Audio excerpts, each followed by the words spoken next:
fulufiga njagala ate abantu abo bwaba tabatadde nze naye ngenda mu kooti kuba ebivumo bisigalayo nze nyina abaana ate kinsanyusizza okuba nti yategedde nti okuvuma kibi abantu bavumye abatanavayo wadde okumuwaabira abasirisa obusirisi nabo babadde balina obulumi kubanga nze fulufiga bagenza omutegeera ng'avuma Kusaasira kuga bivumo bye nafuuka kivumo yanvuma nanyambula n'entambula bukunya n'abaana bange batuuka n'okukaaba amaziga nga fulufiga avuma Kusaasira fulufiga njagala ate abantu abo bonna be yasibye kubanga bw'aba tannabata nze ate ngenda muggulako omusa kuba ne fayiro yange ekyaliyo omusomesa yabasomesa ate nakusiba abayizi ye yabayigiriza nze ne mpula buwulizi bivumo bya fulufiga ebimu binkaabi nenyamira bw'amala okuvuma n'avaayo n'agamba mwana wa maama munnange nedda nabadde nyinako empisaawo kulinnya lya munno figa ate abantu okuba batabata nange omusango gwange gukyaliyo era ngenda kumukwata newuunyiza nnyo okuba mbadde simanyi nti bujjo fulufiga manyi nti okuvumba kuluma nga bwe yasibye abalala nange njaga musiba kuba yagenda okuba ekyokulabirako newuunya fulufiga okuba nti essaawa enaga nti ekuvuma kubi really ensonga ezitweseze ez'omu presidential advisor munno Jennifer Fulufiga mwatusabako ID ne mulaba omuntu kyayogera kye tugenderako tetutera nnyo okukakasa ali mu lutalo n'abaana ba TikTok abatutte ne mu makomera ne bannamawulire abamu n'abaggulaggulako emisango agamba bamuvuma naye tonnavayo okumulwanirira mukulembeza okumuvuma okutuuka we batene batyoboola ekitiibwa kye kyenyiza okubagamba nti Fulufiga naye kyensinza okwewuunyira kuba nti nno ate kinsanyusizza okuba nti yategedde nti okuvuma kibi kubanga nkyewuunyizza nnyo sikakasa nti Fulufiga yayogedde ekigambo ekyo nti okuvuma bamuvuma era bimuluma nti ddala kibi kubanga Fulufiga abantu bavumye abatanavayo wadde okumuwaabira abasirisa obusirisi nabo babadde balina obulumi nga nze nyiza okuba ekyokulabirako kubanga nze Fulufiga bagenza omutegeera ng'avuma Kusaasira kuga bivumo bye nafuuka kivumo ekivumo kya Fulufiga ne oba batotadde post ku Facebook nibaga jangu Fulufiga gy'ovume kuwona kugamba nga kirayika kimusanyusa nze Fulufiga yanvuma nanyambula n'entambula bukunya n'abaana bange batuuka n'okukaaba amaziga nga Fulufiga avuma Kusaasira yanvuma okuva nga akyali mu people power namandi munne bwanajja mu NRM tanvume sina kintu kye nali nkoze Fulufiga natantandikirako ekyokulabirako ne recently Golden Band message yatwandikidde ebbaluwa abalekeredde era yavuddeyo lwebankuba obucupa yavaayo lwe nagamba nti baliira abayimbi yavaayo lwebagamba Kusaasira yavaayo lwebagamba kirina kintu kinali nkoze kyonna ne bwe kiba kyasanyu Fulufiga natakola ki kulangidde omutima omubi ogw'okumulemesa NRM bingi nange ntambudde binnuma ng'omuntu bagamba nti bali balabira ku Bayibuli ekyogerako nti bali balabira ku bikolwa byabwe abaana abo sigamba nti kyebakoze kyali kituufu kikyamu era nze omu kubavumirira okuvuma naye ate balabira ku Fulufiga ne balaba nti ekyokuvuma kirungi kati sisuubira Fulufiga agamba nti kasibe omuntu ate yasibye endowooza yakoze ensobi kubanga ye nandisabye sinakusaba Fulufiga njagala ate abantu abo bonna be yasibye kubanga bw'aba tannabata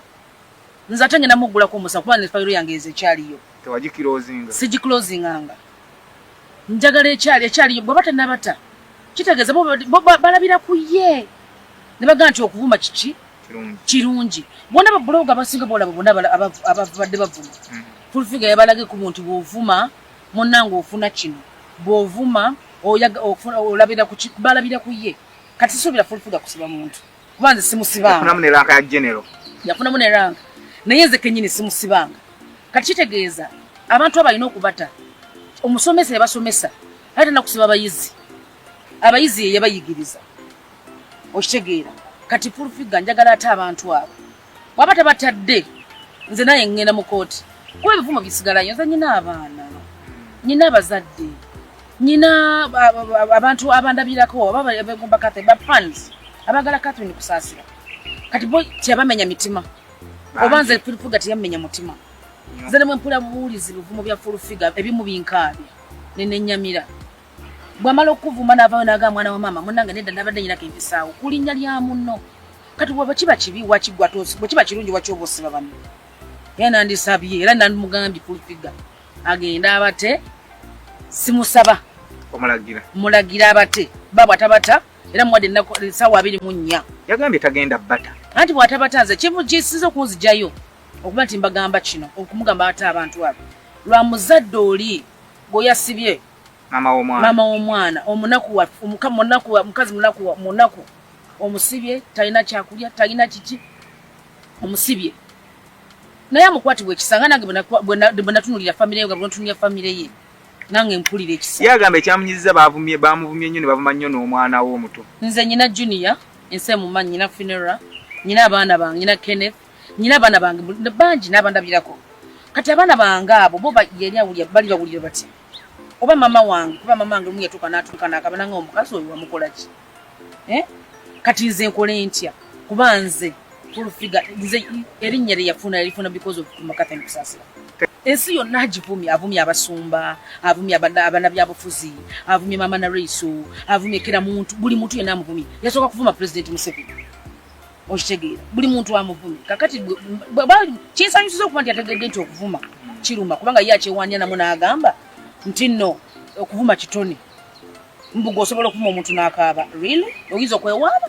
olwekyo kati nze njaga fulfiga ate abantu okuba batabata nange omusango gwange gukyaliyo era ngenda kumukwata ngenda kukwata fulfiga yes singa agaana okugulira Cephco ne maama we singa agaana okugulira Cephco ne maama we ne ba planning okusiba okitegeera kubanga bobanga ye yandibadde asooka kuva nenjagala wabata batadde oba ye bwayagala nange nkiveeko sigenda kivaako kuba njagala aveyo nange yetonde mu kamera zino yetonde nakolanga nsobi nga yebyayagala nakolanga nsobi okuvuma Makatha Kusaasira kuba nange abina beyankuze natambulanga bwereere buli kimu nakirya buli kimu nakifuuka buli kimu nekibeera nga n'omwami wange nantyobola everywhere so kati fulfiga taba nno otherwise bwotabata newuunyiza nnyo okuba mbadde simanyi nti bwejjo fulfiga manyi nti okuvumba kuluma nti ate kinyiga oba kiswaza oba kiweebuula kuba gwe nga bwotidde nange Asaaserenze gwavumidde emyaka 10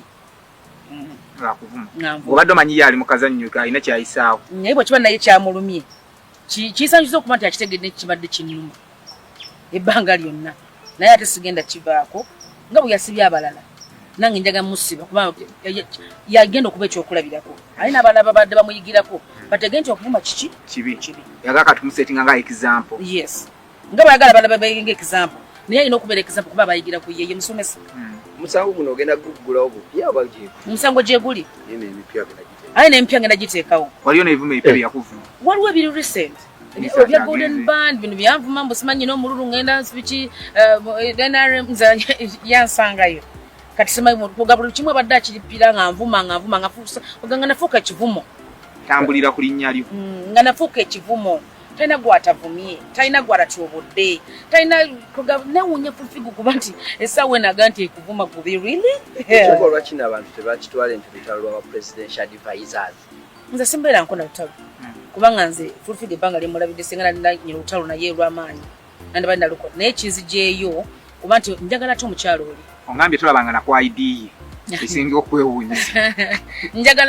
njagala ate omukyalo oyo gwe yasibye omwana yakoze ensobi naye fe abazadde baffe awe tugambe nti asibye nnyina kyayi kyomu omwana aba yeetonze manyi okwetonda kikulu nyakagamba onsonyiwa kanene katono naye kanene kati oba yeetonze ate mama simanyi lwaki oba omusiba twalabako fulfiga nga akufukamiridde ku kalenda ng'akwetondera tewabimaliraawo emisango n'ogiclosing saabimala kubanga n'ebivumu bikyaliyo ku Facebook era fayo sigiclosing wabula kyanneewuunyisa okuba nti yagujabuzi n'agwa bugulu ng'omuntu naye ye nakulaga mbu tulina ebyaffe nze abaana bange ng'abakosa nze bikya byange bikyagenda kati nga tebwe kyansanyusizza nnyo nti yakirabye nti kibi kati mu bubi bwakyo agenda kitegera nti ddala kiki yagambye ye abaana badde babayeeya ku ssomero nti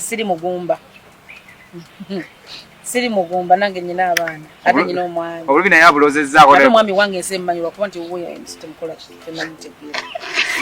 nakikuyisa kitya ng'omuntu kimpisa bubi mwami wange omuyisa amaanyi amaaso nga ye kubanga te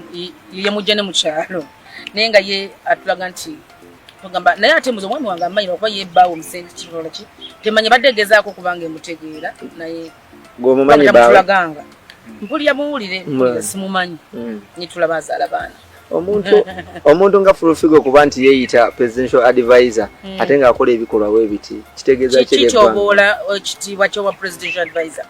kubanga being a presidential advisor you have to respect yourself as a person oba tewerespectinze kitegeeza oba osuula ekitiibwa ekyo kubanga kinene nze era ebiseera bisinga mulayo nga gye ndayisa musayisa nga nokufuna kizibu natuuzibwa wanje natuuzibwa kirungi ki ekiri mu kutuuzibwa n'obutatuuzibwa anti obutatuuzibwa byawukana omwana akulidde mu bantu n'omwana akulidde mu buyumba bw'enkoko